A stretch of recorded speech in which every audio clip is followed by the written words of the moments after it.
Olá, o Redação Novo Tempo já está no ar e vem muita discussão por aí. No programa de hoje, a gente analisa o atentado do Paquistão. E a intolerância religiosa que tem se tornado recorrente no país nos últimos anos. A gente discute também sobre a guerra partidária que tem gerado um novo tipo de bullying, o bullying político. E ainda sobre a pesquisa que mostrou que um policial militar tem 4 vezes mais chances de cometer suicídio do que um cidadão comum. Então fique com a gente porque o Redação Novo Tempo está só começando.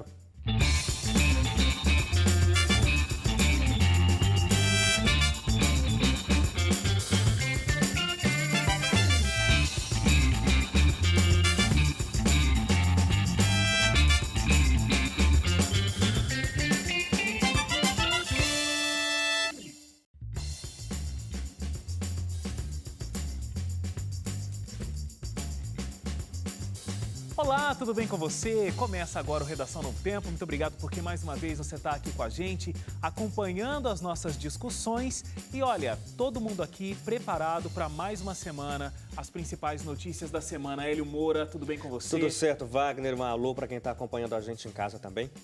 André Leite, tudo jóia? Tudo bom, Wagner? Oi, pessoal de casa. Suzane, tudo bem com você? Quais são os seus abraços de hoje? Já vou fazer assim. Ela já está com a lista aqui, Tudo ó. bem? Olha, os meus colegas, eles morrem de inveja porque eu sempre mando abraço. E hoje eu quero mandar para uma pessoa muito, muito querida. É a dona Zita, de Sorocaba, que sempre acompanha a gente aqui na Novo Tempo. Um grande abraço para a senhora, tá bom? E o outro abraço vai para a Rose, que trabalha aqui no camarim da TV Novo Tempo. Sempre me ajuda, me ajustando aqui para começar o programa. Um abraço para você, Rose. Tudo bem, um abraço para a Rose mesmo, mãezona de todo mundo aqui da Novo Verdade. Tempo.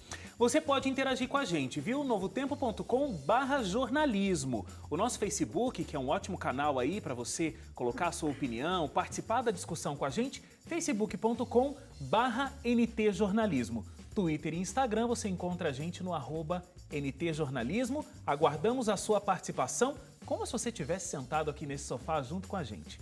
Hélio Moura, semana agitada, Jornal da Novo Tempo todos os dias no ar. Qual o destaque que você traz hoje aqui para o Redação? Eu acho que é inevitável trazer como destaque a ruptura confirmada do PMDB com o governo da presidente Dilma. Eles já estavam meio divididos, já fazia um tempo. A gente sabe que o Eduardo Cunha, que é do PMDB, já no ano passado foi o primeiro a dizer que ele seria, a partir de 8 meses atrás, oposição ao governo Dilma. E agora o PMDB, então, confirmou isso, dizendo que já não faz mais parte da base de apoio, que todos os ministros do PMDB teriam que deixar o governo ou deixar o PMDB, porque romperam de vez, claro. Assim, e todos, menos o vice-presidente Michel Temer, estão obrigados a deixar o governo, porque o PMDB está de olho na presidência. Então, eles se tornam agora oposição ao governo com a esperança de que a presidente Dilma sofra o impeachment e aí a presidência cai no colo do Michel Temer e o PMDB volta para o governo. Então, se a presidente Dilma não sofrer o impeachment, se ela conseguir como governo, espera ter votos suficientes na Câmara para não ser derrubada, aí eu não sei o que vai acontecer com o PMDB, que daí vai se tornar pela primeira vez na história oposição. O PMDB, se quem não lembra, ele esteve no governo do presidente Lula, esteve no governo do presidente Fernando Henrique Cardoso. Então, desde que o Brasil voltou a ter, base, né? sempre fez parte da base. Inclusive, era o PMDB, a vice-presidência também no governo do Fernando Henrique Cardoso. Então, aí, se a Dilma não sofrer o impeachment, o PMDB vai ter que experimentar como é ser oposição pela primeira vez. Muito bem. André Leite. Tem uma pesquisa interessante que saiu nessa semana, feita pelo Serviço de Proteção ao Crédito, o SPC, falando que 6 em cada 10 brasileiros não sabem quanto estão devendo. E lembrando, né, estar devendo não é o mesmo que estar inadimplente. Estar inadimplente é você não pagar uma dívida por mais de 3 meses, se eu não me engano. A partir de 3 meses. A partir de 3 meses. E estar devendo é assim, por exemplo, você está comprando um carro financiado, você está com uma dívida. Né? Ele não é seu ainda, você está com a dívida até você terminar de pagar. Então, 6 em cada 10 brasileiros não sabem quanto estão devendo. Então, isso é muito significativo, né? Porque muita gente não sabe como está o seu orçamento, né? Porque você não sabe onde está indo o seu dinheiro, para pagar o quê. E aí, com certeza, a pessoa vai gastando mais ainda, porque ela nem sabe o tamanho do rombo do orçamento em que ela se encontra, né? Interessante. Suzane. A minha notícia foi estranha, viu? A que eu trago aqui hoje. É um pai que foi preso em BH por ter anunciado o filho num site de vendas. Quando eu vi a manchete, eu até pensei, só pode ser uma brincadeira, né? Eu pensei que fosse nas redes sociais, Era alguma uma notícia coisa qualquer. do sensacionalista. Né? Exatamente, só que ele colocou realmente na notícia, tem a fotinha do bebê, é claro que na matéria eles tamparam o rostinho, mas tinha todos as características do produto. Não, e a produção está me falando aqui, eu não tinha visto essa notícia, mas tinha a foto, né, como a Suzane falou, várias fotos, como em todo o produto, aí tinha telefone para contato, que era o telefone real, falou que combinava, o valor era combinar, então assim, é uma brincadeira, mas de um mau gosto tremendo, né? Sim, Acho que ninguém não dá riu, pra né? acreditar que é uma brincadeira, até porque aí depois a mãe, é um cara jovem, acho que de 24 anos. Nossa. A mãe também jovem, de 23, disse que não sabia que o pai havia feito isso, no caso o marido dela. Achei que ela ia falar que não sabia que não podia vender a criança. Não, ela não Mas sabia. inclusive Diz ela também está sendo investigada, né? Ele foi preso e ela está sendo investigada. E ele tem outra criança, outro filho biológico, Ele e tentou cuida de vender uma outro? outra criança. Ainda não. E tomara que... Ainda O não. ainda dela é realmente muito interessante. Não, gente, eu não queria porque... ser tendenciosa, mas o pessoal de casa vai concordar comigo. É muito esquisito alguém fazer isso, até porque publicou a foto do bebê, entendeu? Com certeza. Gente, não cabe. Eu não sou mãe, mas isso não cabe É na um minha absurdo. cabeça fazer uma brincadeira desse tipo. Vamos começar as nossas discussões aqui dessa semana. No último domingo, a explosão de uma bomba no estacionamento de um parque público na cidade de Lahore, no Paquistão, matou pelo menos 72 pessoas e deixou mais de 300 feridos. A maioria das vítimas eram mulheres e crianças que aproveitavam o domingo de Páscoa. Uma facção do Talibã assumiu a autoria do atentado e afirmou que o alvo do ataque eram os cristãos. O governo brasileiro emitiu uma nota condenando esse atentado e classificou o atentado como criminoso, covarde, de caráter odioso, justamente por se tratar de uma questão de liberdade religiosa. Claramente, houve uma intolerância aos cristãos que estavam prestando o seu culto nesse período de Páscoa. O próprio grupo Talibã, eles soltaram a nota falando, olha, o nosso alvo eram os cristãos, que são minoria ali no Paquistão, e nós vamos continuar esses... Obviamente, a gente está falando de um grupo radical do islamismo dentro do Paquistão, né? Mas, e o que é mais triste disso tudo é que a maior parte das vítimas eram crianças e mulheres, né? Que acabaram morrendo. Então, eu fico pensando, né? A gente aqui num país onde a gente tem liberdade religiosa, independente de qual seja a sua denominação ou a sua crença, você tem liberdade. Obviamente que assim, quando você é minoria, você acaba sofrendo alguns preconceitos. Vou pegar situações que a gente já teve aqui no Brasil, eu lembro uma vez no Rio de Janeiro, o pessoal que, eu não lembro de qual religião de matriz africana, candomblé, umbanda, uma dessas, que a menina estava andando na rua e aí ela começou a receber pedradas de evangélicos que estavam passando ali e sabiam que ela era de uma dessas religiões de matriz africana e começaram a jogar pedra ou xingar, alguma coisa do tipo. Então, assim, como cristãos aqui no Brasil, a gente não sente uma dificuldade como essa. E, obviamente, não dá para comparar você receber um xingamento com alguém explodir uma bomba para matar você. Mas, querendo ou não, são agressões. Não sei, nesse não dá para não comparar não, porque Talvez, né? esses, no caso que você citou, jogaram pedras, mas se tivessem alguma outra coisa, teriam jogado outra coisa. Se tivesse uma bomba, quem me garante que também não teriam tentado explodir por conta da intolerância religiosa? É um problema muito sério esse, porque as pessoas não conseguem, muitas vezes, entender que quando a Constituição diz que todo mundo tem liberdade de se expressar, inclusive o direito ao culto, está garantindo a minha possibilidade de expressar a minha religiosidade, assim como está garantindo a possibilidade de qualquer outro. Então, sabe aquele negócio de que quando se fala sobre liberdade, sobre respeitos, que você tem que se limitar ao teu espaço e daqui em diante respeite o espaço do outro? E não sei o que acontece com as pessoas que acham que é obrigação de todo mundo crer do jeito como aquela pessoa crê, e isso não pode ser aceito. Isso mesmo. E ouvindo você falar, Hélio, eu acho que isso começa na escola, sabia? Porque não sei quantos aí de casa já estudaram em escola pública, porque quando a escola é particular, eu acho que muda um pouco assim. Mas quando se trata de cristãos ou crentes, né, e que é a minoria, sempre rola uma brincadeira de mau gosto. Porque, querendo ou não, se veste diferente, né? Eu me lembro muito bem. E tinha meninas na minha Você sala está falando também que que na eram escola cristãs. pública que você estudou, cristãos eram minoria, é isso? Exatamente, Ok. sempre é. Então começa pelo jeito que a gente se veste. Cristãos, você está cristãos dizendo, na verdade, evangélicos, né? Evangélicos. Porque o Brasil é majoritariamente cristão. Exatamente. Então, você já percebe um certo preconceito ali. E provavelmente essa educação também vem de casa.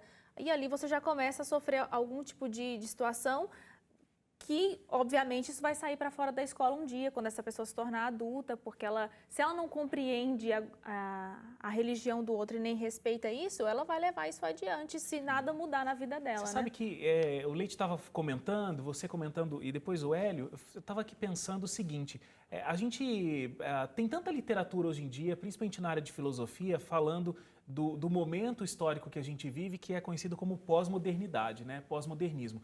E nesse momento, as mentes, elas são muito individualizadas, né? Cada um tem a sua própria verdade, eu não tenho que discutir a verdade do outro, isso é uma teoria muito grande desse período da pós-modernidade. Mas eu acho que a gente está tendo um momento de intervenção dessa fase, porque a gente não aceita o que o outro acredita, a gente não aceita cada vez mais a verdade do outro. A gente está falando aqui sobre intolerância religiosa, no próximo bloco a gente vai falar sobre intolerância partidária. Quantas vezes a gente já conversou aqui sobre intolerância de qualquer diferença e as manifestações que acontecem nas redes sociais, na internet, com muita violência não física, mas uma violência verbal, emocional muito grande. Cada vez mais a gente tem uma dificuldade de aceitar o diferente. A gente está discutindo aqui uma religião que tem uma ala extremamente conservadora e radical que atacou os cristãos lá no Oriente Médio. Onde eles são minoria. Onde eles são minoria. Isso é uma coisa que a gente vê acontecendo no Oriente Médio com certa frequência e há algum tempo. Agora, o Leite trouxe um exemplo aqui brasileiro, né? O Hélio complementou, a Suzane também. Isso acontece no Oriente Médio, mas acontece aqui também cada vez de uma forma mais constante. Onde você tem uma minoria, você vai ter grupos radicais da maioria combatendo, podendo ter essa possibilidade. Então, como a gente comentou, né? As religiões de matriz africana aqui no Brasil, candomblé, umbanda, etc., você pode não concordar com o que eles pregam, etc., tá tudo certo. Agora, eles têm o direito de prestar o culto que eles quiserem sem serem agredidos verbalmente, fisicamente, e não só de não serem agredidos, porque obviamente isso é crime, mas eles têm o direito de fazer o que eles quiserem, né? No sentido, desde que, isso para qualquer religião, desde que você não fira questões que de repente estão na Constituição de um país. Mas fora disso, a pessoa tem liberdade. E eu acho que é tão importante essa discussão que a gente tem sobre essa questão da intolerância religiosa, porque a gente conversa com um público todas as semanas que tem a sua religião. A gente tem um público muito fortemente, ativamente religioso. E não é porque eu acredito em algo, não é porque eu tenho absoluta fé no que eu creio, que eu tenho que desprezar ou eu tenho que menosprezar a religião do outro. Suzane falou que isso começa em casa, começa mesmo. Você pode não tacar uma bomba ou tacar mesmo que seja uma pedra em alguém que tem uma religião diferente, mas à medida que você começa a fazer críticas muito fortes e você menospreza o outro por conta de uma religião diferente, você pode estar incentivando ideias muito diferentes na cabeça do teu filho. Pode estar criando um ódio. Você pode estar criando um ódio completamente desnecessário. E existem pessoas extremamente sinceras, existem pessoas extremamente com um caráter excelente em todas as religiões. E eu digo mais, eu acho que eu vou além disso num outro ponto. Geralmente, aqui no Brasil, pegando esse exemplo, quem geralmente parte para uma agressão física ou verbal dessa minoria aqui dentro do Brasil, de outras religiões, geralmente são cristãos. Então, quando você faz isso, você levanta uma barreira em relação à sua própria crença que, você para pensar, geralmente os cristãos têm como um hábito, independentemente de qual seja a sua denominação, se você é católico ou se você é evangélico, protestante, independente de qual que é, os cristãos eles têm uma ação, uma tendência proselitista, ou seja, eu sou cristão, eu quero fazer com que outras pessoas sejam cristãos. Como é que você faz com que outras pessoas sejam cristãos tacando pedra no outro, entendeu? Você cria uma barreira em relação àquilo mesmo que você crê. Então, tipo, quando você é intolerante sendo cristão, pegando especificamente cristãos, quando você é intolerante sendo cristão, você está sendo de uma hipocrisia.